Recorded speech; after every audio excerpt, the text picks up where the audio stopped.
น้อมเอาคุณพระพุทธเจ้าคุณพระธรรมเจ้าคุณพระสังฆเจ้าคุณพระอรหันตเจ้าอริยสงฆ์เจ้าจุตนจุองค์ได้เมตตาแผ่ปารมีมาเป็นนวโลกุตรธรรมปกเกล้าเกษาปกห่มรักษาครูบาอาจารย์พระมหาเถระพระเทรานุเถระเพื่อนสหธรรมิกสหพรหมจารีทุกรูปทุกองค์ปกห่มรักษาศรัทธาสาธุชนคนดีโยมป่อโยมแม่ทั้งหลายที่ติดตามรับฟังรายการสารธรรมยามบ่ายตั้งสถานีวิทยุในเครือข่ายคลื่นสีขาวเพื่อชาวประชาซึ่งออกอากาศจากวัดปากตางเจริญอำเภอดอยหล่อจังหวัดเชียงใหม่ส่งไปยังสถานีในเครือข่ายของคลื่นสีขาวในช่วงเวลานี้หลายๆสถานีที่จังหวัดเชียงใหม่ก็มีสถานีวิทยุ 104.50 เมกะเฮิรตซ์วัดฝายหินสถานีวิทยุ88.50 เมกะเฮิรตซ์วัดพระพุทธบาทอุดมน้ำบ่อสว่าง 106.50 เมกะเฮิรตซ์สถานีวิทยุเพื่อพระพุทธศาสนาคลื่นสีขาวเพื่อชาวประชาวัดบรรพตสถิต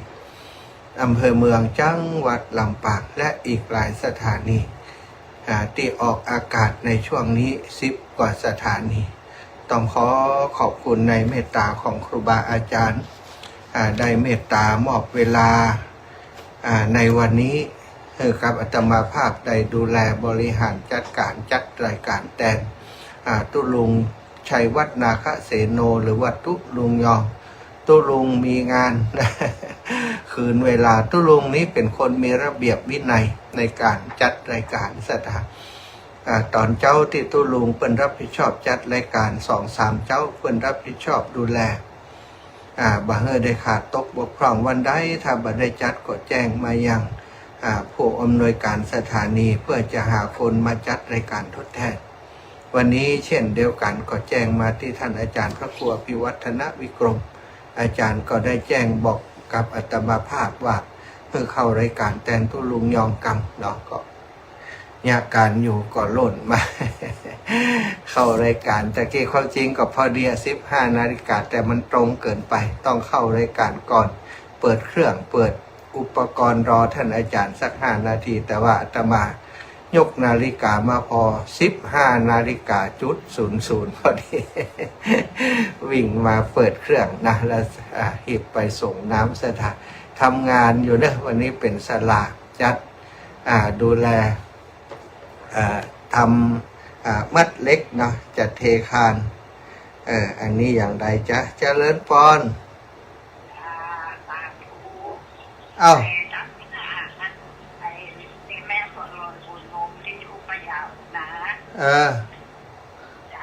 ว่าวันที่4 มีนาที่จะตั้งลงทานกับอะไรนะทำพระป่าที่ดอยอินทนนท์เหรอแม่อ๋อจ้ะ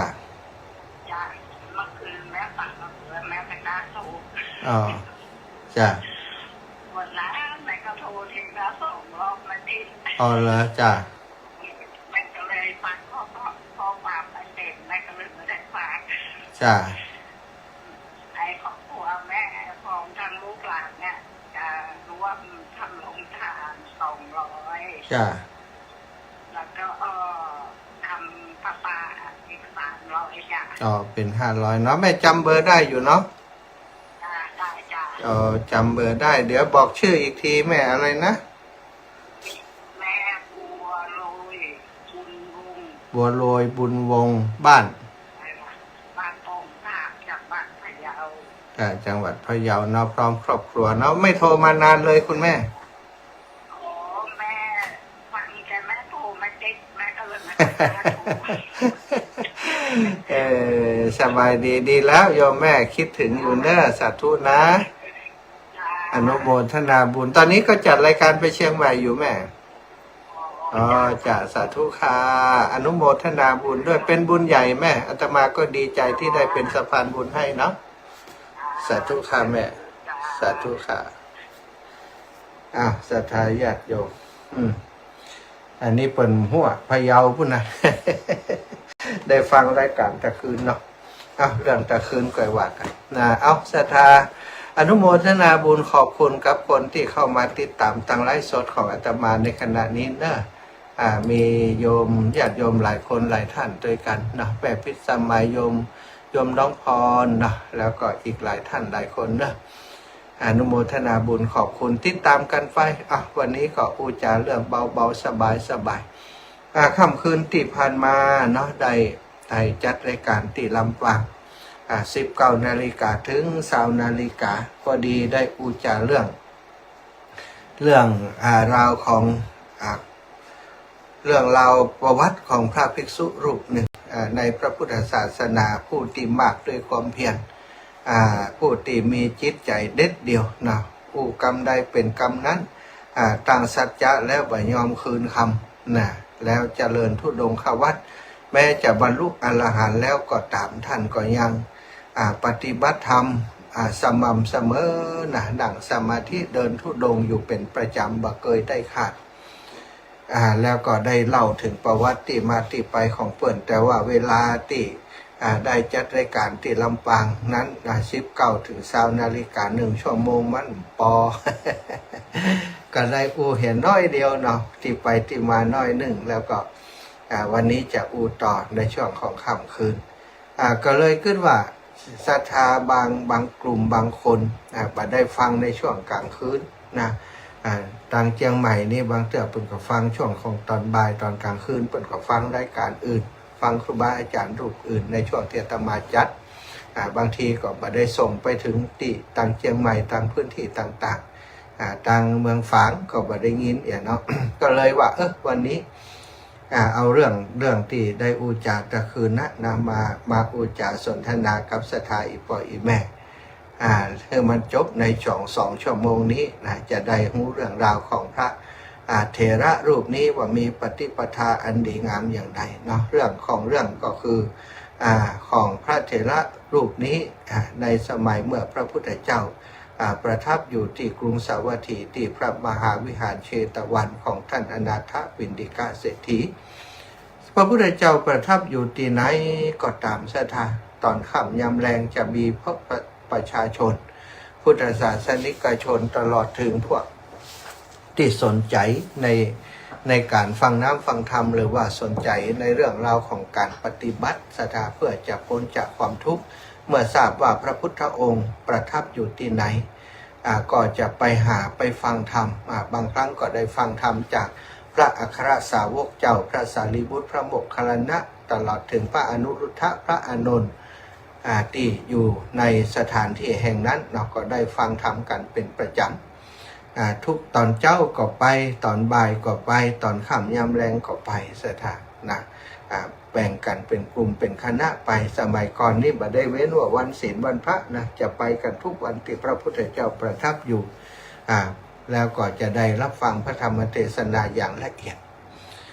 เรื่องราวนี้เกิดขึ้นเนื่องจากว่าพระเถระรูปนี้นะป่อเปิ่นนี่เป็นชาวสาวัตถี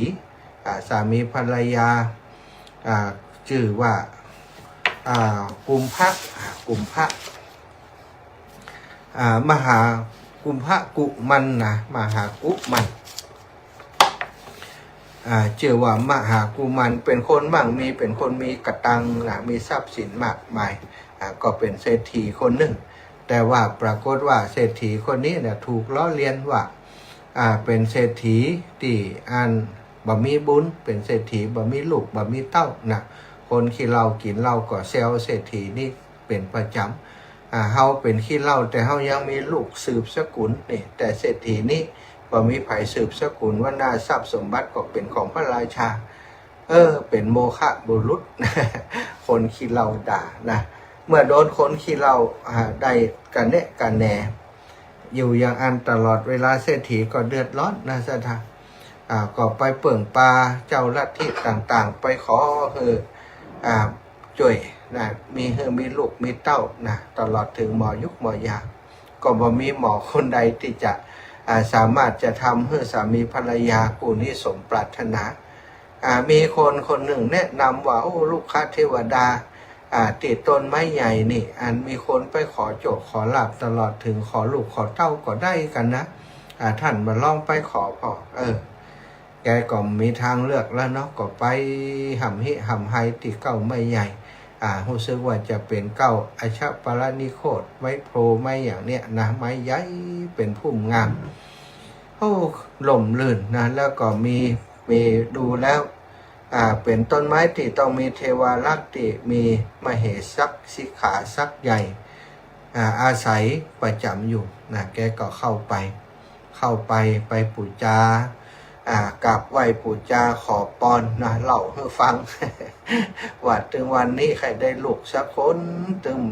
มีลูกสืบสกุลข้าเจ้าก็เป็นคนดีได้ทำบุญสุนทรทานได้ช่วยเหลือมนุษย์ช่วยเหลือผู้คนได้พัฒนาบ้านเมืองเอาภาษีไปบำรุงรัฐอยู่ตลอดนะแต่ทำไมข้าพเจ้าได้ถึงอาภัพบ่มีลูกบ่มีเต้าใครมีแต่เปิ่นสักคนเอาไว้สืบสกุลนะก็หำไห้ถ้าได้ลูกสักคนนี่จะมาบวงสรวงจะมาเส้นไหวจะมาตอบแทนลูกค้าเทวดานักหนาเลยว่าลูกค้าเทวดานี่บ่ได้สนใจของที่จะมาเส้นไหวแต่มากึดกอยว่าโอ้เศรษฐีคนนี้ก็เป็นคนดีคงจะเป็นกรรมแต่เก่าก่อนของเปิ่นถึงทำให้เปิ่นได้ถึงความวิบัติการว่ามีลูกควันที่เฮาตั้งหลายจะหาต่างช่วยนะเทวดาก็ประชุมอู้กันแล้วก็ได้แบ่งกันไปซ้อหาวิญญาณคนดีที่จะมาเกิดเนี่ยนะก็มาหุ้ไปเชาะที่ไหนเนื้ออาตมามันได้ไปตัวเพื่อน ก็คงจะไปหาผู้นักการเท่าสกกาเทวราชเพื่อนกันเนาะเท่าสกกาหูนี่คนนั่นมีบุญคนนี้มาบุญจะมาจุติมาเกิดหน้านำต่างไปเกิดได้อยู่นี่ก่อนไปหาการเรียบร้อยก็ตกลงปรงใจว่าจะช่วยแน่แล้วเนาะก็ได้ไปได้วิญญาณอันประเสริฐของเทวดาตัวหนึ่งที่บำเพ็ญเพียรแล้วก็หมดบุญแล้วน่าจะได้มาเกิดก็เลยเอาวิญญาณนั้นไปเกิดในท้องของนางพรหมณีของมหากุณะนั้นซึ่งได้ฝันว่าได้ไปพบใส่ของดีนะเป็นทองคำเป็นเครื่องประดับเพชรนินจินดาโอ้สีเปล่งปลั่งสุขใสได้ไปงบเอาแล้วก็ทรัพย์หมู่นั้นได้หายเข้าไปในต้องของนางทั้งหมดสิ้นแจ้งเหมือนเจ้าเล่าให้สามีฟังสามีก็ดีใจจะได้ลูกคนมีบุญมาเกิดว่าแต่แล้วก็เป็นอย่างนั้นจริงๆนางก็แพ้ท้องแล้วก็ตั้งครรภ์พราหมณ์ก็ดีใจก็ได้ไปบวงสรวงกับเทวดาอยู่เป็นประจำนะบอกว่าขอบคุณนักบ่ลืมบุญคุณของเทวดาที่สนับสนุนช่วยเหลือในครั้งนี้นะก็เตรียมการใหญ่เลยนะดูแลลูกในครรภ์เป็นอย่างดีครบ9 เดือนครบ9 เดือน10 เดือนก็คลอดออกมาเป็นเด็กชายที่น่ารักกำยำล่ำสันแข็งแรงหน้าตาผ่องใสตั้งชื่อว่ามหาปาละนะตั้งชื่อว่าปาละแปลว่าผู้คุ้มครองผู้ปกครองได้มาโดยบุญของเทวดานะชื่อว่าปาละอยู่ไปอยู่มาก็ปรากฏว่าไหนก็ได้แล้วได้แห่มคนวะสถามีน้องน้อยมาเกิดแห่มคนนะเมื่อเกิด2 คนก็คิดว่าได้มาจากเทวดานั่นแหละติเนรมิตช่วยเฮามาก็เลยได้ตั้งชื่อให้เหมือนกับปีอ้ายนะชื่อปาละเหมือนกันคนที่เกิดก่อนชื่อว่ามหาปาละคนน้องที่ว่าจุลปาละสถาอยู่ไปอยู่มา2 ตายายนั้นก็ธรรมดาอายุสังขารแก่เข้ามาเนื่องจากมีลูกตอนเท่าตอนแก่ลูกพอได้เป็นหนุ่มพอได้วางไม้วางมือให้ได้แล้วแตนติ่นแตนมือพ่อแม่ได้ได้ห้ำได้เฮียนได้รับการศึกษาเป็นอย่างดี พ่อแม่นำแยกการแยกงานอย่างต่างๆจนเป็นเรียบร้อยหมดก็มอบความเป็นใหญ่คือกับมหาปาละได้ปกครองทรัพย์สมบัติได้ปกครองข้าทาสบริวารมหาปาละก็เป็นคนดีซะท่าได้ปกครองบริวารตลอดถึงน้องอีกคนหนึ่งชื่อว่าจุลปาละอยู่ด้วยกันด้วยความสมัครสมานสามัคคีพ่อแม่ก็ดีใจว่าลูกทั้งสองเป็นลูกเทวดาเป็นลูกที่หู้กำบลึกบลืนบกินเหล้าบกินยาบเที่ยวเตะคบเปื่อนบดีเลยนะช่วยพ่อแม่ทำการทำงานดีมากพ่อแม่ดีใจอยู่ไปอยู่มาอายุหนักขึ้นแก่เท่าชรามาก็ตายละลูกถึงสองไปสถานถึงสองเท่าได้ตายละลูกเต่าไปไล่ๆกันเมื่อพ่อแม่ตายละมหาปาละก็รับผิดชอบนะดูแลครอบครัวเหมือนกับบิดามารดาที่ดูแลมาตั้งแต่ก่อนดูแลปกครองข้าทาสบริวารทรัพย์สินต่างๆเป็นส่วนกลางหมดนะบ่ได้เอามาเป็นของตัวดูแลกับน้องบ่ได้มีการอิจฉาริษยาแบ่งแยกอย่างกันได้ฮือทานทุกวันท่านมีจิตใจที่ดีงามงดงามเป็นคนที่มีวาจาสัตย์อูกำไรกำนั้นถ่ายว่าจะไปก็ไปว่าจะทำก็ทำบ่เป็นคนที่บัลเลาะและเป็นผู้มีวาจาสัตย์มีสัจจะวาจาอยู่มาวันหนึ่งนะมหาปาละนี่ว่างเว้นจากการทำงานก็ได้มานั่งพักผ่อนที่หน้าบ้านวันนี้คนเปิ่นไปไหนไปเดินต่างใส่ชุดขาวเหี่ยมีดอกไม้ถูกเทียนมีฉลุงขันดอกน่าถือไปแล้วก็เดินตังไปที่ตังวิหารเชตวันเปิ่นคงจะไปฟังธรรมขึ้นไปขึ้นมาเฮามัวแต่ทำอาชีพการงานทำแต่สมบัติตังโลกสมบัติทำแต่โภคะสมบัติทำหาแต่ทรัพย์ตังโลกบัดได้หาอริยทรัพย์ใส่ตัวเลยคนทั้งหลายเหล่านั้นเปิดไปซ่ออริยทรัพย์ใส่ตัวเฮาก็ควรที่จะไปหาทรัพย์อันอยู่ภายในใส่ตัวของเฮาพ้องทรัพย์ภายนอกเฮามีประเลิกประเตอแล้วเกิดอย่างนั้นอยากจะไปฟังธรรมนะก็เลยบอกน้องบ่าวว่าไอ้จะไปฟังธรรม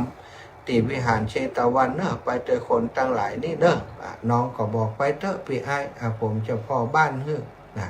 แกก็แต่งเนื้อแต่งตัวเอาข้อตอกดอกไม้ถูกเพิงลำเตียนเหมือนกับคนตั้งหลายที่เปิ่นถือไปนั้นตามคนตั้งหลายไปที่วิหารเชตวันวันนั้นตอนเจ้าสถาพระพุทธเจ้าเนี่ยก่อนที่จะไปบิณฑบาตได้แผ่ข่ายพระยานไปปรากฏว่าได้หันว่าวันนี้ตอนเย็นจะมีนายจักขุบาลเนี่ยมหาปาละเนี่ยจะมาฟังธรรมแล้วการฟังธรรมของเขานั้นจะทำให้เขา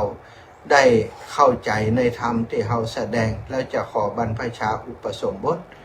แล้วต่อไปในอนาคตไปหน้าเมื่อเขาปฏิบัติอยู่สักพักหนึ่งจะได้เป็นพระอรหันต์เนี่ยพระพุทธองค์ได้แผ่ข่ายพยานทันทะลุปุโป่งไปหมดแล้ววันนั้นก็ตั้งใจว่าตอนเย็นนี้จะแสดงธรรมเพื่อจะโดยมุ่งเป้าประสงค์ไปที่นายมหาปาละจะให้เขาฟังเกิดความเข้าใจแล้วตามขั้นตอนต่างๆจะได้ขอบรรพชาอุปสมบทนะเมื่อถึงค่ำแรงมาถึงเวลาที่แสดงธรรมพุทธบริษัทไปพร้อมกันที่ธรรมสภาณพระวิหารเชตวันเรียบร้อยแล้วพระพุทธองค์ก็เสด็จออกจากพระคันธกุฎิมาโดยพุทธลีลาอันองอาจสง่างามสถานสงบเงียบเรียบร้อยเดินออกมาเสด็จอยู่ระยะญาตราออกมาพระประชาชนทั้งหลายพุทธบริษัททั้งหลายที่เข้าไปฟังธรรมวันนั้นแค่หันกิริยาท่าทางการเยื่องกายของพระสัมมาสัมพุทธเจ้าก็เกิดศรัทธาเลื่อมใสนายจักขุนายมหาปาละก็เช่นเดียวกันได้จ้องมองไปที่พระสัมมาสัมพุทธเจ้าที่เสด็จอยู่ระยะมานั้นอย่างใจจดใจจ่อหันพระอาการของพระองค์แล้วเกิดความเลื่อมใสเกิดปิติ ขึ้นในใจสาบซ่านทำให้ตัวเบานะเหมือนกับนั่งอยู่ต่อหน้าพระพักตร์เพียงลำพังว่านะเมื่อพระพุทธองค์ทรงเสด็จไปสู่พุทธอาฏนะสำหรับจะแสดงธรรมแล้วพุทธบริษัททั้งหลายพวกภิกษุส่งองค์สังฆเจ้าที่เสด็จติดตามเสด็จพระพุทธองค์มา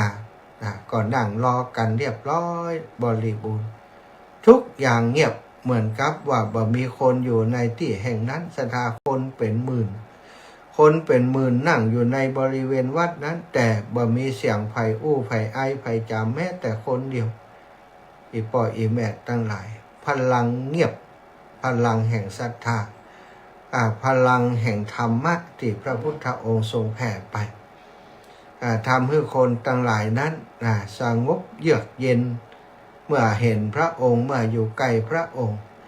แม้แต่เสียงสรรพสัตว์ทั้งหลายสิ่งแวดล้อมทั้งหลายแม้กระทั่งใบไม้ก็ไม่ยอมที่จะปลิวพัดให้เกิดเสียงเงียบสงบเมื่อพระพุทธองค์ทรงหันว่าพุทธบริษัททั้งหลายพร้อมแล้วก็ได้แสดงพระธรรมเทศนาตามลำดับเรียกว่างดงามในเบื้องต้นงดงามในท่ามกลางงดงามในปริโยสานะสุดท้ายของการแสดงธรรมงดงามในเบื้องต้นโดยการยกพุทธภาษิตขึ้นมาแล้วก็ขยายความอธิบายความเรียกว่างดงามในท่ามกลางแล้วสุดท้ายสรุปด้วยการทำให้คนทั้งหลายที่ฟังนั้นได้เข้าใจแจ่มแจ้งแทงตลอดเหมือนกับงายของที่คว่ำอยู่เปิดของที่ปิดอยู่ให้คนทั้งหลายได้หันฉะนั้นเหมือนกันวันนั้นพระองค์ทรงแสดงพระธรรมเทศนาที่เรียกว่าอนุปุพพีกถา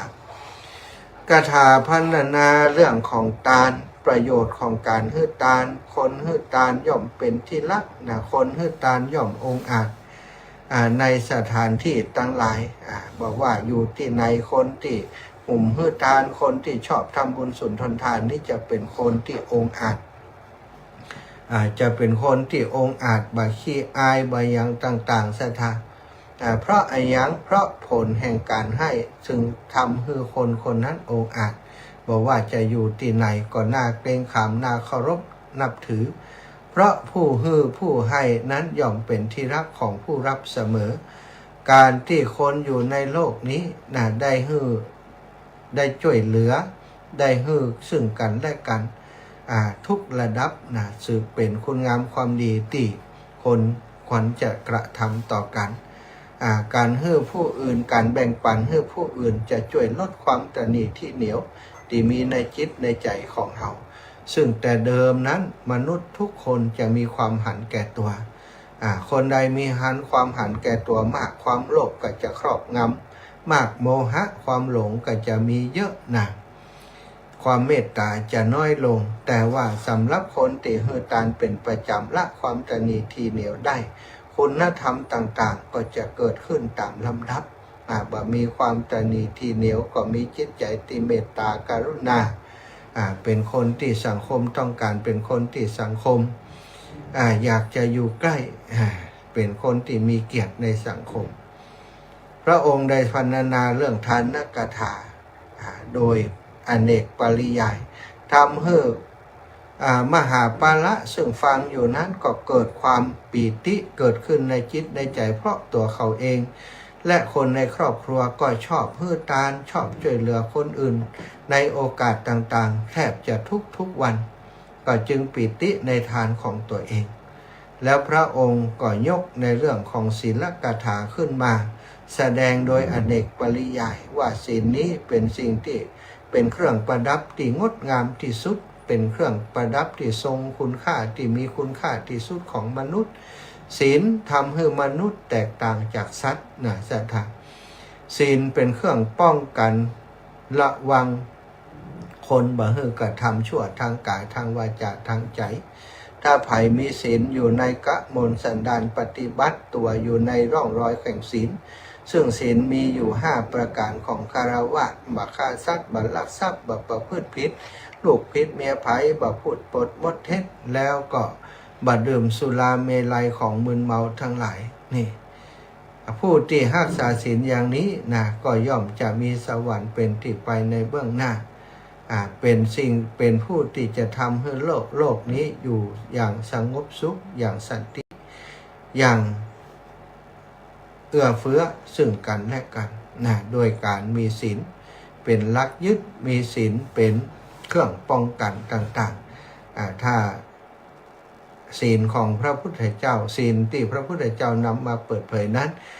เป็นของเก่าเป็นของโบราณศรัทธาญาติโยมเปิดที่บัณฑิตเปิดปฏิบัติกันมาแล้วศีลนี่แหละนะที่ทำให้มนุษย์ถึงอยู่ด้วยกันได้เป็นหมู่เป็นเหล่าเป็นกลุ่มเป็นก้อนด้วยความสมัครสมานสามัคคีกันเมื่อพระองค์พรรณนาศีลกถาโดยอเนกปริยายแล้วท่าน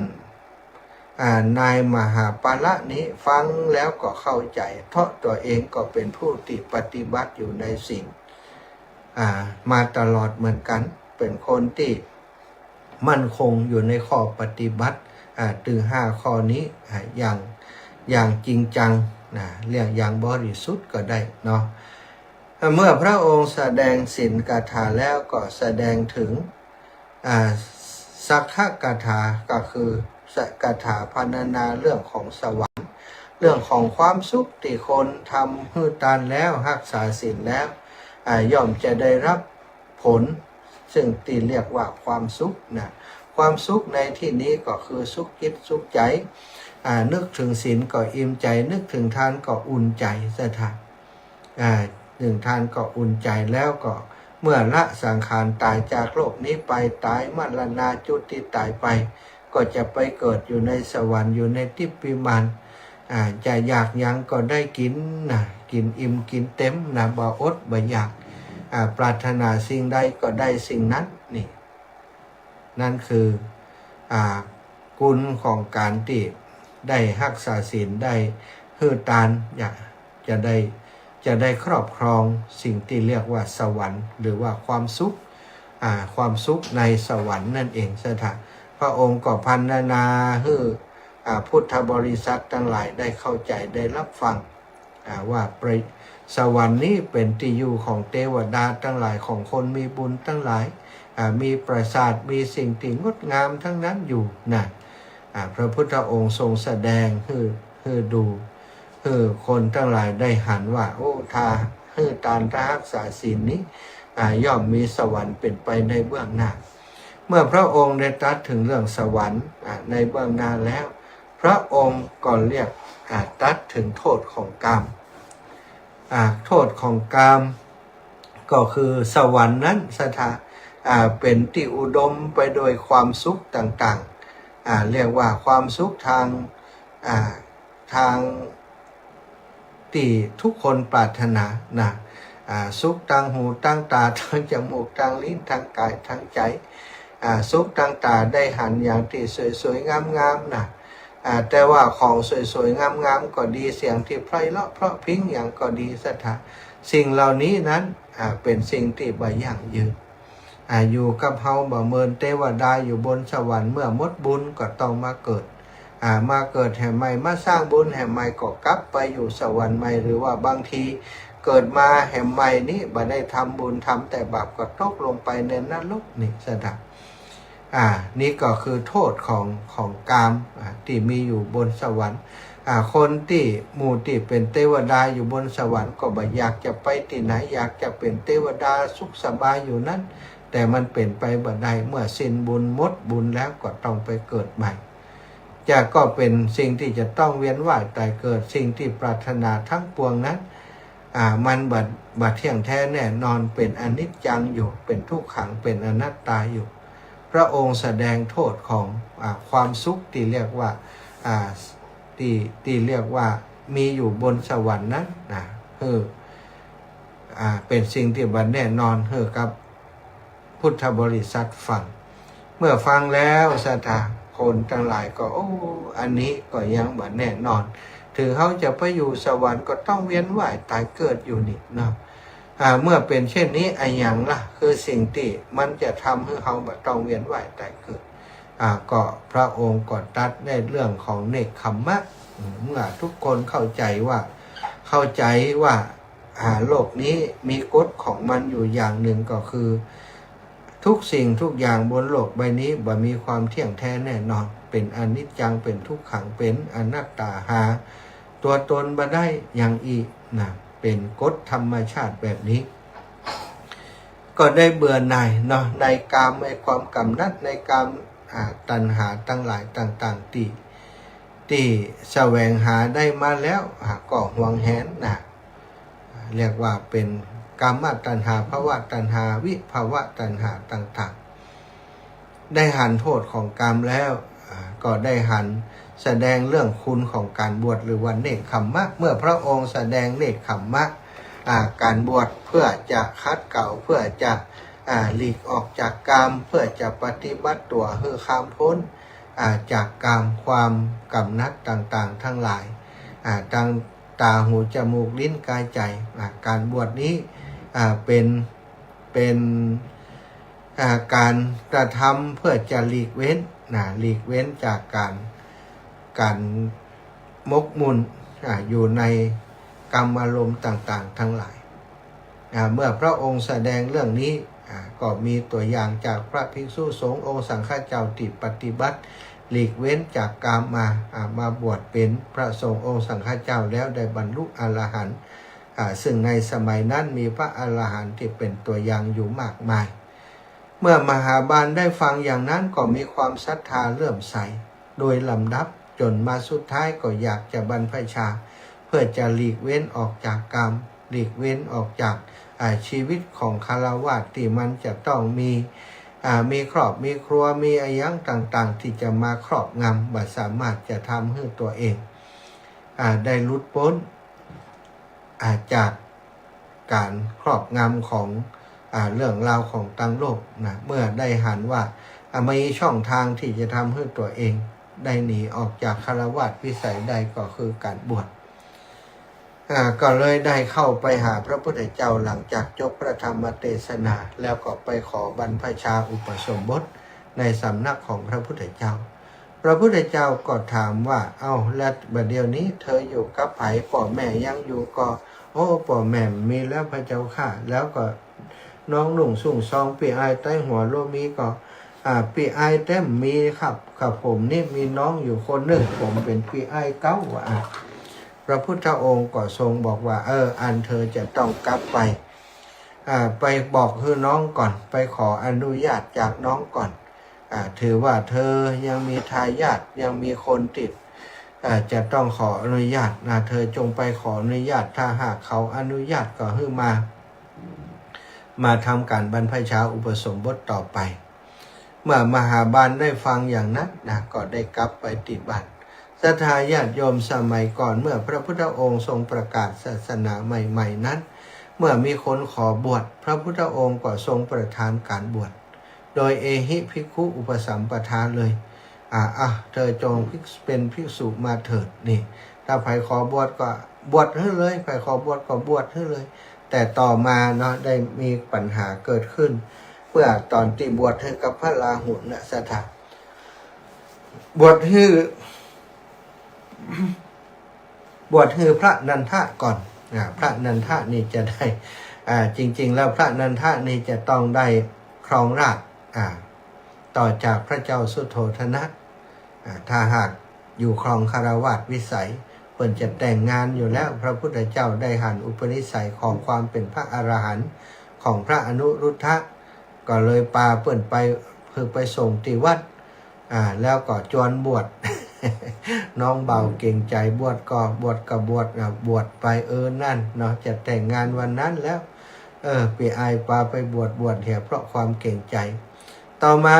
เมื่อพระราหุลไปขอทรัพย์จากพระองค์ก็มอบอริยทรัพย์โดยการเอาพระราหุลไปบวชแถมเมื่อบวชเรียบร้อยเรียบร้อนถึงพระเจ้าสุโธทนะจะใดนี่นะลูกเฮานี่เอาน้องเอานุ่งเอาลูกเอาหลานเขาไปบวชโดยมดเนี่ยอย่างใดต่อไปตระกูลของเขาจะมีไผ่ปกครองนี่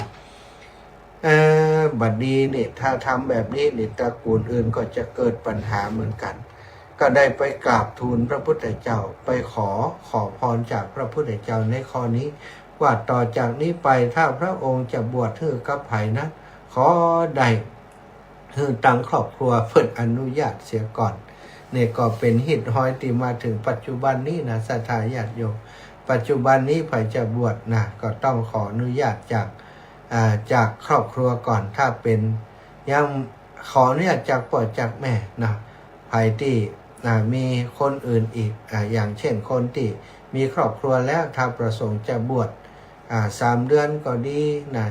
กี่วันก็จำถ้าจะบวชนะก็ต้องขออนุญาตจากผู้เป็นคู่ครองตัวนะภรรยาก็ต้องขออนุญาตเหมือนกันถ้าเขาไม่อนุญาตก็บวชได้นี่อันนี้ก็เป็นสิ่งที่มีมาจนถึงปัจจุบันนี้สถานเมื่อมหาบาลกลับจากพระเชตวันก็เข้าไปหาน้องก็เรื่องราวต่างๆเพื่อฟังบอกว่าบัดเดี๋ยวนี้ปีได้ฟังธรรมแล้วมีความต้องการประสงค์ที่จะประพฤติปฏิบัติธรรมในสำนักของพระพุทธเจ้านะสถานน้องบ่าวก็บอกว่าโอ้ปีก็ยังหนุ่มแน่นอยู่ผมหมู่เฮายังหนุ่มแน่นอยู่บ่ใช่เวลาที่จะมาบวชนะอ้อนวอนว่าอย่าเพิ่งบวชเลยตอนเมื่ออายุนักก่อนแก่มาจึงค่อยบวชเถิดตอนนี้ยังหนุ่มยังแน่นเสวยสุขกับทรัพย์สมบัติที่พ่อแม่เอาไว้ให้ที่เฮาหามาได้ก่อนเต้มีลูกมีเต้ามีครอบครัวก่อนพังบวชแจกปีอ้ายว่าท่านมาบ้านก็ตอบน้องบอกบ่าวว่าโอ้ธรรมดามือและเท้าของคนแก่ย่อมบ่อยู่ในอำนาจบ่ได้ใจบ่เชื่อฟังบ่ฟังบ่ต้องพูดถึงพวกญาติบ่ต้องพูดถึงพวกญาติทั้งหลายขนาดอันร่างกายของเฮายังบังคับมันบ่ได้เวลาแก่เฒ่ามาเนาะญาติจะเป็นที่พึ่งของเฮาได้อย่างใดเวลาแก่เฒ่าตอนนี้ตอนที่ยังหนุ่มยังกำเนี่ยนาปีก็จะไปบวชปฏิบัติธรรมจะได้บวชลำบากจะไปปฏิบัติธรรมเป็นเครื่องสงบและงับคือได้เมื่อบอกความประสงค์ให้กับน้องบ่าวก็เกรงใจพี่ไอ้บักกล้าคัดขืน น้องบ่าวปกติก็เจียฟังปีอยู่แล้วนะบอกสมบัติให้กับน้องทั้งหมดเลยสมบัติที่มีอยู่สมบัติที่มีอยู่ทั้งหมดนี้ปียกให้กับน้องได้ปกครองได้ดูแลต่อไปว่าแล้วก็ออก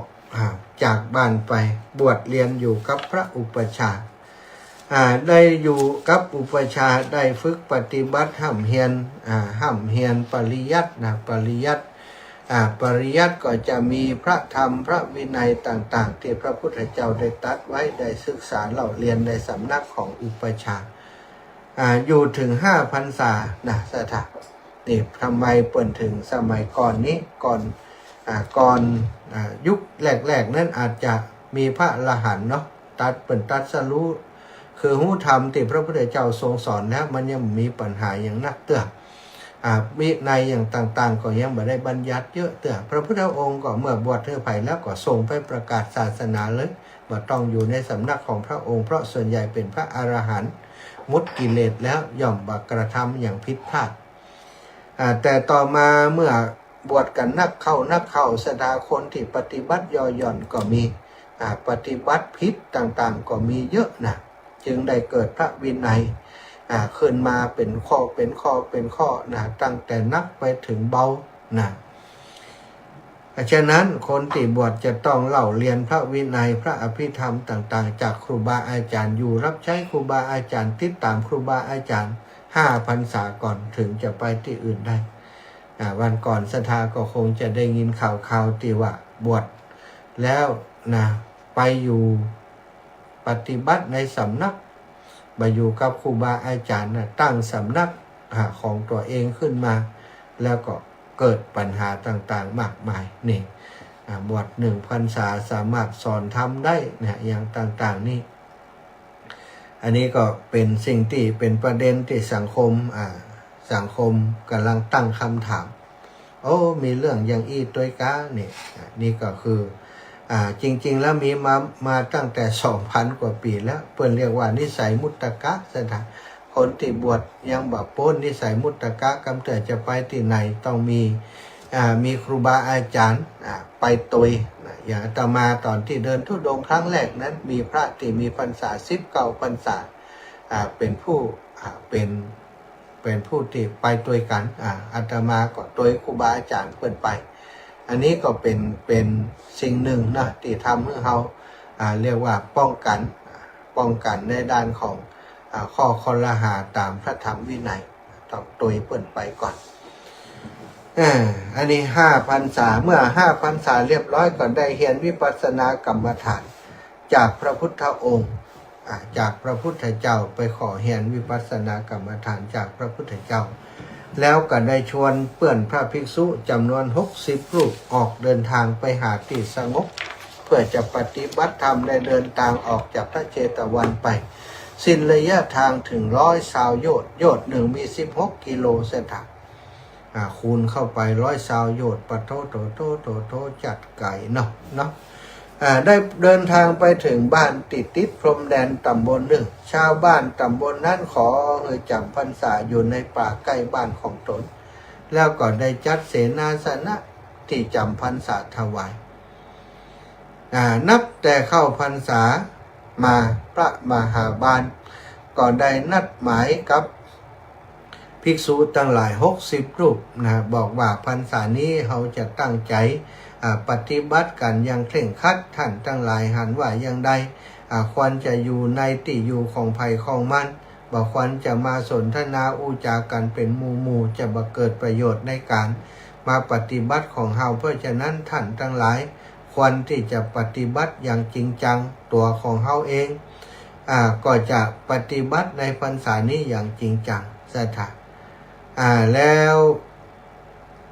ตั้งใจเจริญกรรมฐานท่านได้อธิษฐานการปฏิบัติโดยเจริญกรรมฐานทั้งกลางวันกลางคืนเรียกว่าสมถาน2 อิริยาบถสถานเดินยืนกับนั่งบ่านอนตลอดพรรษาเปิดอธิษฐานอย่างนั้นเขาอธิษฐานนักเนาะสถาแต่ว่าก็มีหลายรูปมันที่เปิดอธิษฐานอย่างนี้นะสถาอธิษฐานแม้กระทั่งยุคสมัยของหมู่เฮานี้ก็ยังมีครูบาอาจารย์ที่ปฏิบัติอย่างนี้อยู่นะได้ข่าวอยู่เหมือนกันเอาสถาญาติโยมตอนนี้ได้อูดกันมาเป็นเวลา1 ชั่วโมงแล้วขออนุญาตพักเบรกสักกำเพื่อศรัทธาญาติโยมได้ฟังเพลงธรรมะสักเพลง2 เพลงแล้วก่อยมาพบปะกันใหม่ขอพักเสียงกำเนาะ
น้อมต่อพระรัตนตรัยแก้วเจ้าสามประการ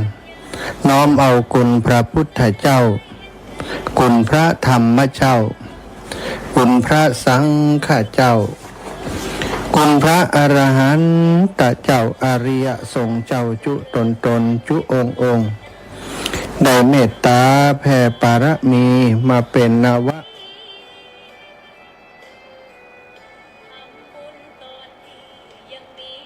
อาจารย์พระมหาเถระ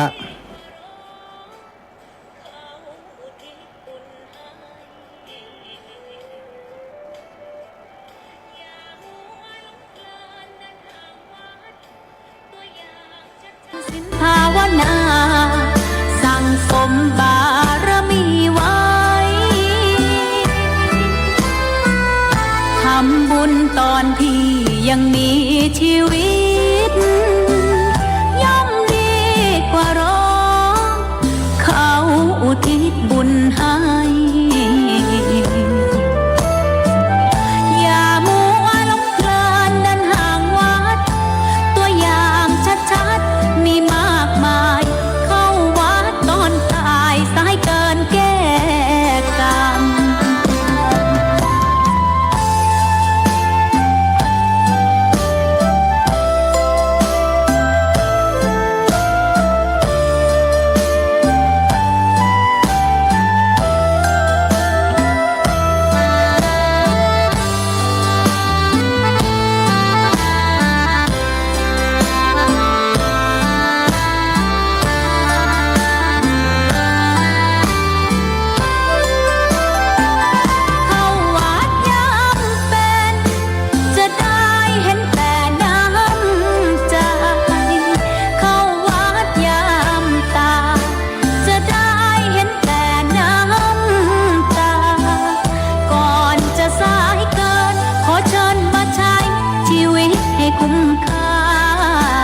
เจริญทานศีลภาวนา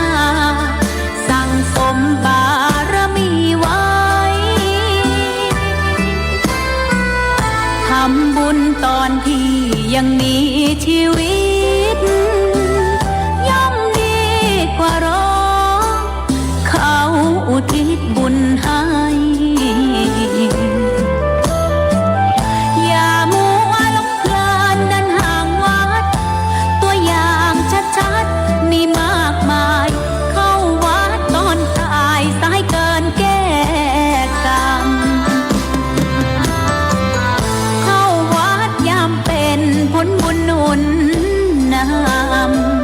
เข้าวัดยามเป็น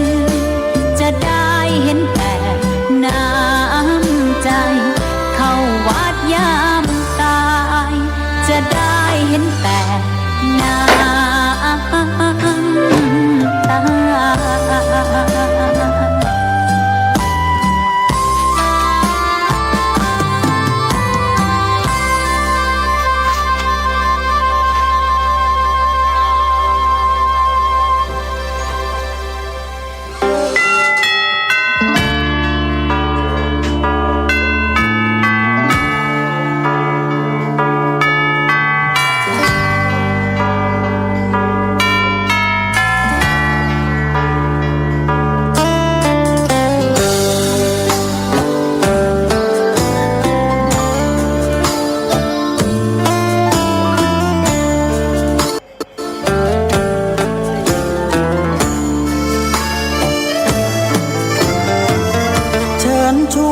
ทุกท่านเข้าวัดเข้าวา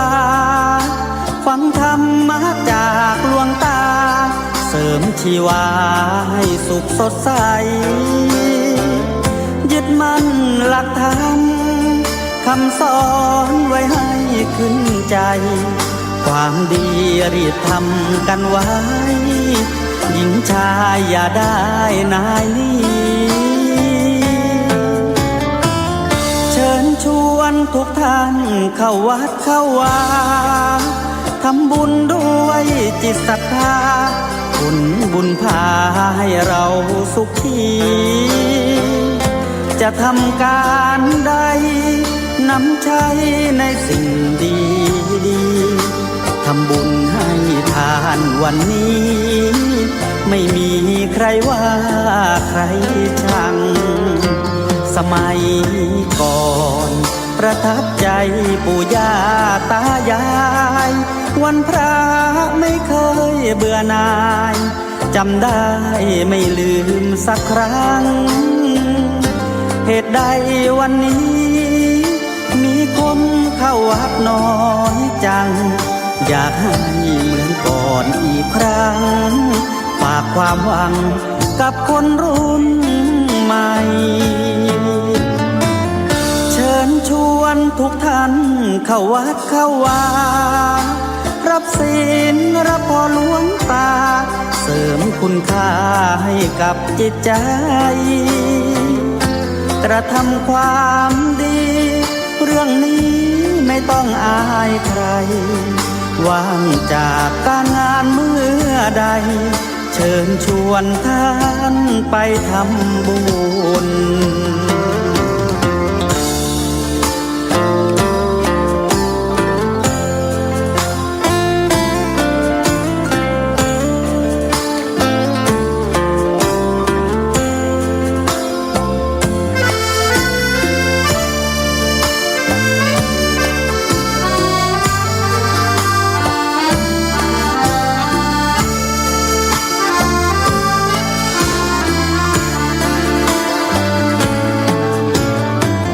เชิญชวนทุกท่านเข้าวัดเข้าวารับศีลรับพรหลวงตา เสริมคุณค่าให้กับจิตใจ กระทำความดี เรื่องนี้ไม่ต้องอายใคร ว่างจากการงานเมื่อใด เชิญชวนท่านไปทำบุญ กระทำความดี เรื่องนี้ไม่ต้องอายใคร ฝากเพลงเชิญชวนหญิงชายอย่าอายเรื่องการทำบุญ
เป็นดีเจที่เปิดจัดเพลงเนี่ยอูกำสองกำเปิดเพลงอูกำสองกำเปิดเพลงนั่นสบายแต่สำหรับการจัดรายการธรรมะนั้นต้องบรรยายไปชั่วโมงเป็นชั่วโมงถ้าต่อเนื่องไปเสียงบางเทื่อมันก็จะแหบจะแห้งมันเหนื่อยตัวเนาะ มันเหนื่อยตัว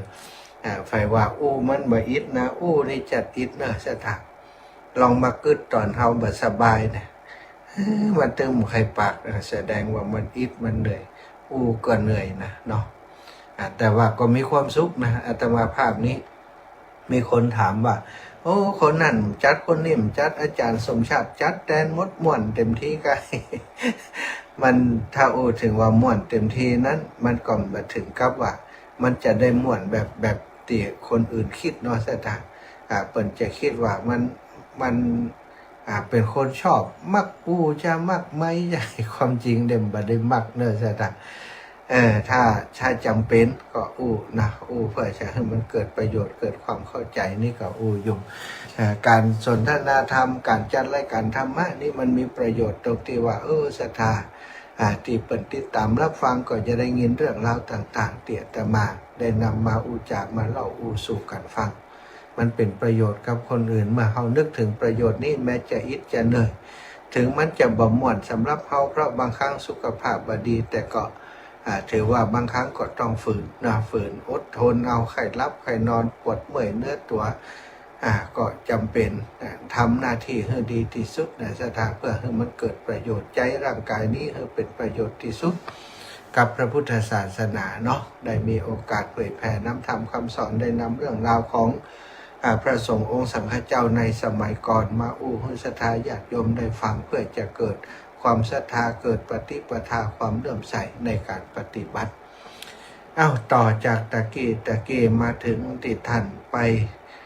อยู่จำพรรษาตีตำบลหนึ่งได้ปรึกษาตกลงกันว่าเดือนนี้ตลอด3เดือนนี้เราจะปฏิบัติต่างอย่างเคร่งครัดอธิษฐานภัยอธิษฐานมันคนอื่นก็อธิษฐานการอยู่ด้วยอิริยาบถ3-4ก็ว่ากันไปเนาะปกติคนเราจะยืนเดินนั่งนอนสถานยืนเดินนั่งนอนเดินนั่งนอนเนาะยืนนี่มันต้องว่ากันได้ ยืนกับเดินก็อันเดียวกันเดินนั่งนอน3อย่างเนี้ยนะเดินนั่งนอนหลายคนทั่วไปก็อยู่ด้วยอิริยาบถอย่างนี้สถานแต่ว่าสำหรับพระมหาบาลนี้เปิ่นตั้งใจเจริญกรรมฐานทั้งกลางวันกลางคืนบัดจำวัดเลยสถานก็คือบัดได้นอนเลยเมื่อบัดได้นอนเลยอดรับอดนอนล่วงไปเดือนแรกพอล่วงไปผ่านไปก็ทำให้ตาของท่านมีอาการเจ็บตามีน้ำตาไหลเหมือนน้ำไหลออกจากหม้อที่มันหัวสถานเอาเนาะคนแบบได้รับตามันอักเสบน้ำตาไหลเหมือนครับหมอตีหัวว่าหมอยาคนหนึ่งเป็นศรัทธาอยู่ในบ้านแห่งนั้นได้หันพระคุณเจ้าพระมหาบาลมาบิณฑบาตได้หันน้ำตาท่านไหลก็ถามว่าท่านอาจารย์เป็นอะไรยังเป็นโรคตาแดงกะมันใจนะ มันใจแล้วเป็นอย่างไรน้ำตาถึงไหลอย่างอันจะคนหมอกกระถามพระคุณเจ้าก็บอกว่าเนื่องจากปฏิบัติธรรมได้สมทานโดยอิริยาบถอย่างอีนะบ่ได้นอนมาตลอดเวลา1 เดือนจึงทำให้มีปัญหานี้หมอยาคนหนึ่งก็ได้บอกว่าหากพระคุณเจ้าจะพึงเชื่อหมอก็จะให้ยาไปใจไปหยอดตาแล้วก็จะหายแต่ว่าขอให้ท่านนอนหยอดยานี้ลงติดตาลงติดตาลงติดตาติดจมูกโรคนี้จะหายได้แต่เมื่อท่านกลับถึงที่พักแล้วบัดได้นอนหยอดได้แต่นั่งหยอดเปิ่นหยอดทางจมูกว่าจะได้ จะได้ไปหยอดทางจมูกหมอคนนี้พิเศษ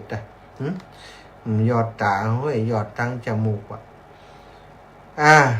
ท่านบัดได้นอนหยอดจะได้แต่นั่งหยอดที่จมูก เมื่อเจ็บตาไปหยอดที่จมูกโรคก็บ่หายชะตา เช้าคืนเวลาเข้าไปบิณฑบาตนะปกติหมอนี่มั่นใจโลดถ้าหยอดตาน่ะนอนหยอดดีๆนี่หายแน่นอนยาดีกว่ายาของเปิดนี่รักษาไปก็หายหมดก็หันหมอก็รอท่านอยู่พอหันท่านมาบิณฑบาตก็ถามว่าน้ำตายังไหลอยู่นี่ถามว่าท่านได้หยอดน้ำมันแล้วหรือตอบว่าหยอดแล้วหมอจึงถามว่าหยอดน้ำมันแล้วมันเป็นอย่างไรพ่องล่ะก็ตอบว่ามันยังเจ็บเหมือนเก่านะหมอหมอก็ถามว่าแล้วท่านอาจารย์นั่งหยอดหรือนอนหยอดท่านอาจารย์ก็บัดตอบสถานิ่งเงียบเงียบบัดตอบ ท่านตอบกว่าหมอได้ก็คือนั่งหยอดเนาะเปิ้นอธิษฐานเอริยบท2ต่ออันแม้กระทั่งจะหยอดเงยหรือว่านอนหยอดกำกับไม่ยอมมาสตาลองขึ้นฝันดูเอาเนาะเอานักแก่ล่ำไปนี่ ถามว่านั่งหยอดหรือนอนหยอดไม่ยอมตอบนะก็เข้าใจกันได้นะคุณหมอก็เลยว่าถ้าอาจารย์นี้บัดเจือฟังผมก็ถือว่าตั้งนี้ไปผมก็บ่รักษาละถ้าพระคุณเจ้าบัดเจือหมอบัดน้ำนอนหยอดท่านก็นิ่งเสียบ่ว่าหยังแล้วก็ได้กลับไปถึงที่พักแล้วท่านก็ได้อู้กับตัวเองปรึกษากับตัวเองว่าปรึกษากับตัวเองนะอู้กับตัวเก่าว่า เขาจะรักษาตาหรือว่าเขาจะรักษาธรรมบัดเดี๋ยวนี้ถ้าจะรักษาตาต้องฟังหมอเอาอย่างที่หมอบอกหรือว่าเขาจะรักษาธรรมถ้ารักษาธรรมก็คือสัจจะที่ได้ให้ไว้ว่าจะอยู่โดยอิริยาบถ2จะบัดนอนเดี๋ยวนี้ถ้าเจียหมอต้องนอนนี่ต้องหยอดตาต้องนอน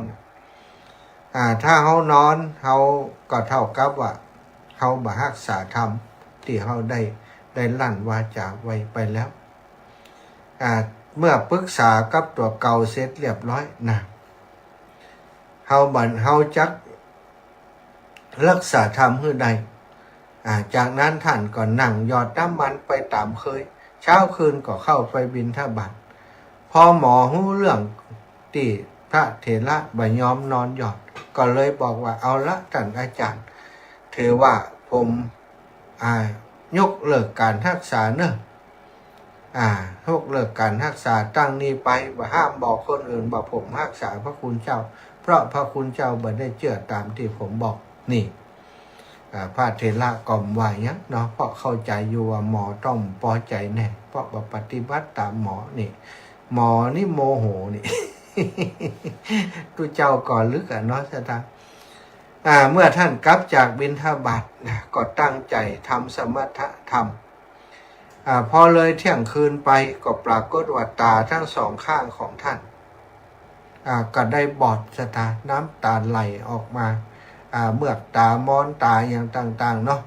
มันอักเสบมันนี่แล้วก็ไหลออกมาตาทั้ง2ข้างก็กลับมืดลงไปพร้อมกันนั้นสตากิเลสที่มีในจิตในใจความรักความโลภความโกรธความหลงอย่างต่างๆตัณหากิเลสตัณหาต่างๆก็ได้ดับแตกสลายไปพร้อมกันก็เป็นอันว่าท่านได้สำเร็จพระอรหันต์อันชื่อว่าสุขวิปัสสกะคือสิ้นไปแห่งกิเลสตัณหาเท่านั้นบ่มีคุณธรรมพิเศษอย่างอื่นใดอีกอันนี้ก็คือบ่ได้มีฌานสัมมาบัติอย่างต่างๆเหาะเหินเดินอากาศได้บ่มีนะจ๊ะท่านได้บรรลุอรหันต์ที่ชื่อว่าสุขวิปัสสกะเท่านั้นบ่มีคุณธรรมพิเศษอย่างอื่นก็คือเหาะเหินเดินอากาศมีตาทิพย์หูทิพย์บ่มีเช้าขึ้นมาพระภิกษุทั้งหลายจึงได้หูว่าท่านตาบอดแท้แล้วก็ไปบิณฑบาตมาได้ก็พากันเข้าไปบิณฑบาตในหมู่บ้านพวกชาวบ้านได้ทราบเรื่องที่พระเถระนั้นได้ตาบอดไปเสียแล้วก็พากันออกไปกราบไหว้ร้องไห้รำพันอินดูตันสถาน ต่อนนั้นมาเจ้าบ้านก็จัดการส่งข้าวต้มข้าวนมข้าวสวยต่างๆไปถวายพระเถระเจ้าทุกวันเพราะท่านไปบิณฑบาตมาได้ละพระเถระเจ้านั้นก็ได้สั่งสอนภิกษุทั้งหลายที่ยังเหลืออยู่ด้วยกันนั้นเพื่อตั้งใจเจริญสมณธรรมแต่ละคนก็ตั้งใจเจริญสมณธรรมด้วยความบ่ประมาทพอจวนจะออกพรรษาภิกษุทั้งหลายเหล่านั้นถึง60 รูปก็ได้สำเร็จเป็นพระอรหันต์พร้อมโดยปฏิสัมภิทาเมื่อออกพรรษาแล้วพระอรหันต์เหล่านั้นก็ได้ลาพระเถระเจ้าเพื่อจะกลับไปเฝ้าพระพุทธเจ้าที่วัดพระเชตวันกรุงสาวัตถีเมื่อก่อนจะไปก็จวนพระเถระจวนพระเถระไปโดยพระเถระก็บอกว่าโอ้บ่เป็นหยังท่านทั้งหลายไปเถอะเฮานี่บ่สะดวกจะไปกับท่านทั้งหลายถ้าไปโดยท่านทั้งหลายก็จะทำให้การเดินทางของท่านถึง60 คนนี่มันล่าช้าไปเฮาเองก็ยังบ่อยากไปจากนิคมคำที่นี่อยากจะโปรดศรัทธาอยู่เนี่ยภิกษุทั้งหลายเหล่านั้นก็ขยันขยอไปด้วยกันมาด้วยกันก็ไปด้วยกันจะไปลำบากอย่างผมจะดูแลท่านอาจารย์เองอาจารย์จะไปว่าอย่างนั้นเขามาด้วยกันเขาก็ไปด้วยกันพระศาสดาคงอยากจะพบหมู่เฮาอยู่พระเถระก็ยืนยันกรรมเดิมกรรมใดกรรมนั้นสดาเปิ้นเป็นคนขี้เก่งใจก็บอกไปด้วยบ่ยอมไปโดยพระภิกษุทั้งหลายเหล่านั้นภิกษุทั้งหลายเหล่านั้นเพียงแต่สั่งไปว่าเอา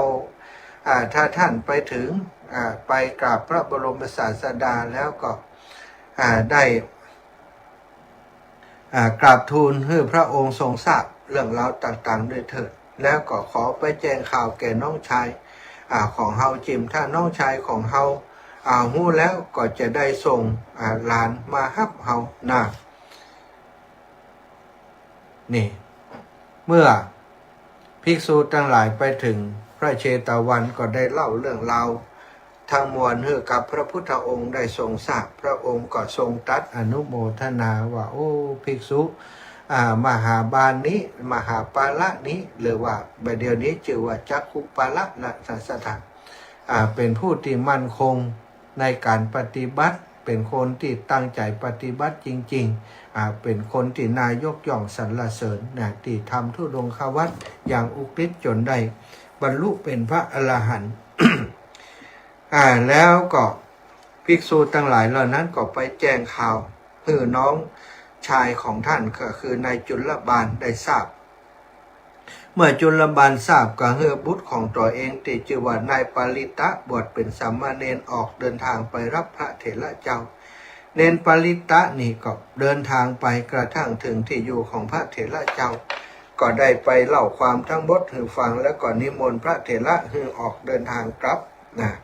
คือพระเถระจับติสันติไม้เท้าไม้เท้ามีไม้เท้าสันไม้เท้าเนนก็จับปลายไม้เท้าจุงกันไปพระเถระก็ได้ลาศรัทธาพี่น้องเจ้าบ้าน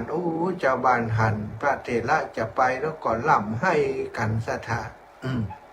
บัดใดจะได้พบตนบุญอีกบัดใดจะได้พบอาจารย์ท่านเจ้าอีกท่านคงบัดใดกลับมาแห่มแล้วเนาะก็ให้คร่ำครวญกันพระเถระก็บอกว่าญาติโยมการพบต้องมีการพรากกันจากกันวันนี้ก็วันหน้าอาตมาภาพได้มาอาศัยกับศรัทธาญาติโยมได้มาปฏิบัติธรรมที่นี่ก็เป็นบุญของอาตมาเป็นบุญของศรัทธาแล้วขอให้บุญนี้รักษาปกปักรักษาศรัทธาญาติโยมให้อยู่เจริญไปโดยอายุวันนะสุขภละเน้อวะลากันแล้วก็เดินต่างสามเณรก็จูงกันได้เดินตอกแตกไปไปถึงในป่าในชายป่าแห่งหนึ่งก็ได้ยินสามเณรได้ยินเสียงแม่หญิงร้องเพลงเก็บฟืนอยู่ในป่าฟังแล้วก็วอนชอบใจศรัทธาญาติโยมเสียงไพเราะเพราะพิอันว่าเสียงแห่งหญิงนั้นก็ย่อมเป็นที่จับใจของผู้ชายเสียงของผู้ชายก็ย่อมเป็นที่จับใจของผู้หญิงของเพศตรงข้ามมันมีพลังดึงดูดกัน เมื่อได้ยินเสียงร้องเพลงของผู้หญิงก็ชอบใจศรัทธาจึงแข่งคลิว่าท่านอาจารย์ผมปวดท้องจะไปเข้านักถ่ายเบาสกรรมท่านอาจารย์พักอยู่ตรงนี้กำเนิดตุลุงพักอยู่ตรงนี้กำเดียวผมมาว่าแล้วก็ปล่อยไม้เท้าของพระเถระเจ้าแล้วก็หนีออกไปไปหาผู้หญิงทันทีเมื่อเสียงนั้นเมื่อได้ยินเสียงร้องเพลงอยู่เนาะเมื่อเน้นองค์นั้นหายไปเนี่ยศรัทธาชักจำลำเสียงนั้นก็เงียบหายไปก็ปรากฏว่ามีอะไรอย่างกันเนาะศรัทธา เป็นช่วงระยะเวลาหนึ่ง เมื่อมีอะไรอย่างกันเรียบร้อยสามเณรคนนั้นก็ปิกกลับไปหาพระเถระเจ้าพระเถระเจ้าก็จึงสอบถามว่าเธอไปทำอะไรอย่างมาเธอไปมีอะไรอย่างกับสตรีหรือว่าผู้หญิงคนนั้นหรือสามเณรก็อึกอักนะพระเถระก็บอกว่าจงบอกความจริงมาเธอขาดจากศีลแล้วหรือไม่ก็ตอบว่าแม่นแล้วครับตุลุงผมอดมาได้ นั่นมันอย่างมาง่ายแต่เนาะผู้หญิงก็ตึงมาล่นหนีนี่ชอบใจเฮียนี่สามเณรก็ถ้าจะรูปรอเนาะพระเถระจึงบอกว่าถ้าอย่างนั้นจากนี้ไปเธอจับไม้เท้าของเฮามาได้แล้วเฮาจะมาไปกับเจ้าเฮาจะมาไปกับเจ้าแล้วเนนก็ว่าถ้าอย่างนั้นผมจะซึกเดี๋ยวนี้แหละว่าแล้วก็เปลื้องผ้าเหลืองออกผ้านุ่งผ้าขาวม้าบอกว่าผมซึกแล้วตุลุงพระเถระก็บอกว่าถึงเธอจะซึกแล้วก็ตามคฤหัสถ์ลามกก็ดีสมณะลามกก็ดีก็ชื่อว่าลามกเหมือนกันก็คือบัดดีเหมือนกันเป็นคนทุศีลเหมือนกันเวลาเจ้าเป็นสมณะเพียงแต่ศีล10 ข้อเจ้าก็รักษาได้เจ้าก็รักษาไม่ได้เจ้าเป็นคฤหัสถ์แล้วจักทำความดีอย่างใดได้คนชั่วช้าอย่างเจ้าบ่สมควรถือปลายไม้เท้าของเขาเจ้าจะไปไหนก็ไปเลยว่าต้องอยู่ด้วยจะบุกเห็นแล้วบ้านนี้ จะลุงขู่เอาเนาะความจริงพระอรหันต์เปิ่นมีโมโหแล้วแต่เปิ่นไปกับคนลามกคนผิดศีลสามเณรถือว่าได้ผิดศีลของสามเณรศรัทธาญาติโยมสามเณรก็ต้องมีศีล10 ประการห้ามเสพเมถุนเหมือนกันนี่ถึงเขาจะตายอยู่ที่นี่เขาก็บับไปกับเจ้านายปริตะนั้นก็สลดใจได้ประคองแขนทั้ง 2คืนแล้วก็ร้องไห้ศรัทธาเสียใจที่ตัวเองได้กระทำผิดพลาดไปป่อต้องเดือดร้อนป่อต้องด่าแน่เลยเฮานี่ลูกแก่ความอำนาจของกามตัณหาได้ทำผิดพลาดไปก็ร้องไห้หันว่าตัวเองผิดจริงศรัทธาได้วิ่งหนีเข้าป่าไปทิ้งพระเถระเจ้าอยู่ที่นั้นเพียงองค์เดียวรูปเดียวศรัทธาญาติโยมเนี่ยอย่างใดล่ะกรรมนี้ก็เดือดร้อนเดือดร้อนภัยเดือดร้อนพระอินทร์บุญพระเถระเป็นผู้มีศีลเนาะพระอินทร์ปกตินั่งเก้าอี้หนุ่มๆบรรลุกำพลศิลาอาจปรากฏว่าบรรลุกำพลศิลาอาจวันนี้นั่งอย่าใดอย่างกับนั่งใบหินบ่ผาฮ้อนเนี่ยแข็งฮ้อนกะฮ้อนมันเดือดร้อนไอ้อย่างใครมีปัญหาอะไรทำไมวะไอ้หรอกพระอินทร์ก็เดือดร้อนแล้วกันนี่นั่งบ่ม่วนก็พอไปพระอินทร์นี่มีสหัสเนตรพันตาสัตตาตาพันตานี่รู้ต่างพอเนาะเมียเดียวพอไปหันพระเถระนั่งโจโคอยู่ในแพะในป่าคนเดียวก็ลำดับเหตุการณ์ทั้งปวงทราบเหตุการณ์ทั้งปวงแล้วก็ได้รีบเสด็จลงมาจากสวรรค์จำแรงกายเป็นคนขับเกวียนผ่านมาทางนั้นสถานแล้วพระเถระมาขับเกวียนมาทางพระเถระเมื่อมาถึงตรงนั้นก็ทำเป็นว่า